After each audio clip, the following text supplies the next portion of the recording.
नमस्कार दोस्तों, स्वागत है आपका आलोक स्टेनो क्लासेज में। मैं आज आपको रामधारी गुप्ता के खंड 1 की प्रतिलेखन संख्या 2 बोलने जा रहा हूँ, जिसकी स्पीड 80 शब्द प्रति मिनट होगी। तो आप लोग डिक्टेशन लिखने के लिए तैयार रहें। डिक्टेशन हम 5 सेकंड बाद बोलेंगे। डिक्टेशन लिखना शुरू करें। सभापति महोदय, प्रतिदिन छोटी-मोटी झड़पें होती रहती हैं। हमारी फौजें बड़े उत्साह से उनके मुकाबले में खड़ी हैं। उनके हौसले बहुत ऊंचे हैं, लेकिन हमारी सरकार का भी यह कर्तव्य है कि उनके हौसले को कभी गिरने ना दें। उन्हें हर तरह की सुविधा प्रदान की जाए, जिससे उनका भी आत्मविश्वास बढ़े। मैं मंत्री महोदय से अनुरोध करूंगा कि सरकार अपनी नीतियों के प्रचार का काम ठीक प्रकार से अपनी फौजों से कर करे। उनको अच्छे-अच्छे हथियार दे।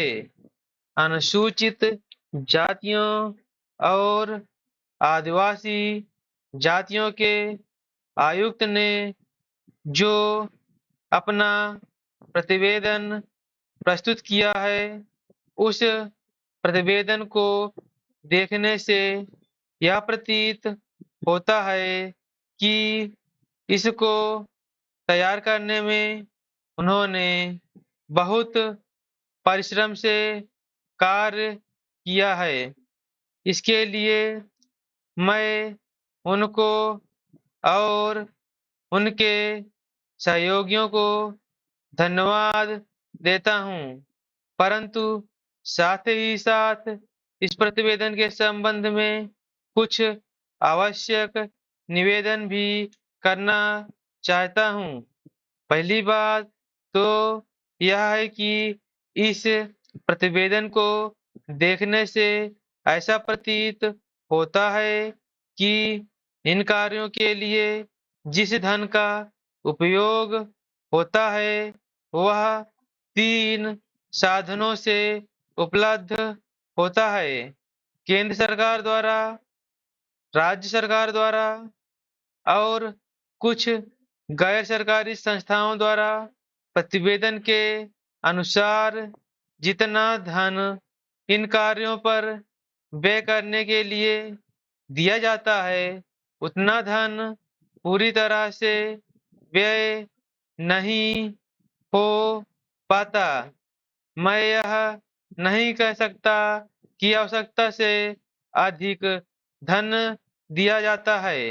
यह कार्यकर्ताओं को वह धन प्राप्त ही नहीं होता है, जिसके कारण से वह बिना खर्च हुए बच जाता है।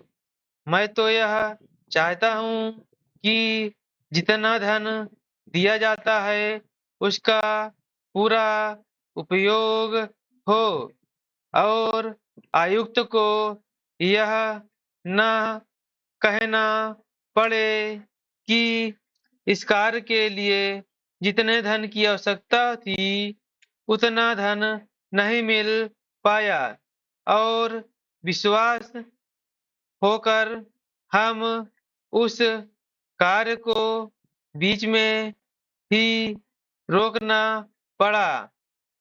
जहाँ तक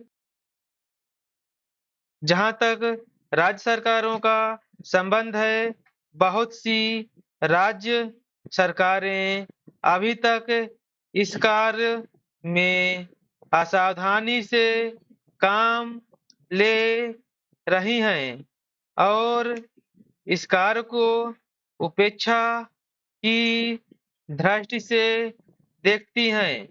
आयुक्त ने इस बात की शिकायत की है कि बहुत सी राज्य सरकारों ने अनेक पत्र भेजने के बाद भी अभी तक अपनी रिपोर्ट नहीं भेजी है।